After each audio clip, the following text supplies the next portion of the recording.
ಕೃಷ್ಣಾ ಮೇಲ್ದಂಡೆ ಯೋಜನೆಯ ಹಂತ 3ರ ಅನುಷ್ಠಾನಕ್ಕೆ ಸಂಬಂಧಿಸಿದಂತೆ ಭೂಸ್ವಾಧೀನ, ಪುನರ್ವಸತಿ, ಪುನರ್ನಿರ್ಮಾಣ, ಭೂ ಪರಿಹಾರ ಹಾಗೂ ವಿವಿಧ ನ್ಯಾಯಾಲಯಗಳಲ್ಲಿ ಹೆಚ್ಚುವರಿ ಭೂ ಪರಿಹಾರ ಕೋರಿ ದಾಖಲಿಸಿರುವ ಪ್ರಕರಣಗಳ ಕುರಿತು ಜಲಸಂಪನ್ಮೂಲ ಸಚಿವರು ಹಾಗೂ ಉಪಮುಖ್ಯಮಂತ್ರಿಗಳಾದ ಶ್ರೀ ಡಿ.ಕೆ. ಶಿವಕುಮಾರ್ ಅವರ ನೇತೃತ್ವದಲ್ಲಿ ಬೆಂಗಳೂರಿನಲ್ಲಿ ನಡೆದ ಮಂತ್ರಿಗಳ, ಶಾಸಕರ, ರೈತ ಮುಖಂಡರು ಹಾಗೂ ಅಧಿಕಾರಿಗಳ ಸಭೆಯಲ್ಲಿ ಭಾಗವಹಿಸಿ ಚರ್ಚಿಸಿದ ಹುನಗುಂದ ವಿಧಾನಸಭಾ ಮತಕ್ಷೇತ್ರದ ಶಾಸಕ ವಿಜಯಾನಂದ ಎಸ್ ಕಾಶಪ್ಪನವರ ಈ ಸಂದರ್ಭದಲ್ಲಿ ಉಪಮುಖ್ಯಮಂತ್ರಿ ಡಿ.ಕೆ. ಶಿವಕುಮಾರ್ ಮತ್ತು ಶಾಸಕರು, ಅಧಿಕಾರಿಗಳು ಇದ್ದರು.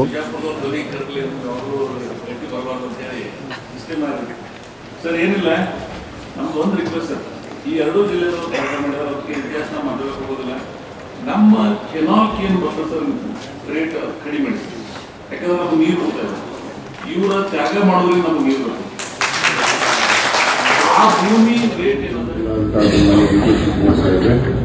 ಹಾಗೂ ಎಲ್ಲ ಸಚಿವರೇ, ಎಲ್ಲ ನಮ್ಮ ಶಾಸಕರೇ ಹಾಗೂ ಅಧಿಕಾರಿಗಳು ಸರ್, ಈಗಾಗಲೇ ಎಲ್ಲರೂ ಹೇಳಿದಾಗ ನಾವು ಮೊದಲು ರೈತರು ಸರ್, ಆಮೇಲೆ ನಾನು ಕೂಡ ವಾಪಸ್ ಸರ್. ಈಗ ಏನು ಬಂದಿದ್ದೀವಿ, ಬಾಗಲಕೋಟೆ ಜಿಲ್ಲೆ ಆಗಿರ್ಬೋದು, ಬಿಜಾಪುರ ಜಿಲ್ಲೆ ಆಗಿರ್ಬೋದು, ನಾವೆಲ್ಲ ಸರ್. ಇವರು ಆಮೇಲೆ ಮುಳುಗಡೆ ಆಗ್ತಾ ಇದ್ದಾರೆ, ನಾವು ಮತ್ತೆ ಮುಳುಗಡೆ ಆಗಿಲ್ಲ, ನಾವೆಲ್ಲ ಸಂತೋಷ ಆಗಿದೆ. ನಮ್ಮ ಕಾಲಕ್ಕೆ ಕೇವಲ ಒಂದು 3,000 ರೂಪಾಯಿ, 7,500 ರೂಪಾಯಿ ನಮ್ಗೆ ಅವ್ರ ಪರಿಹಾರ ಮೊದಲೇ ಅನ್ಕೊತಿಲ್ಲ.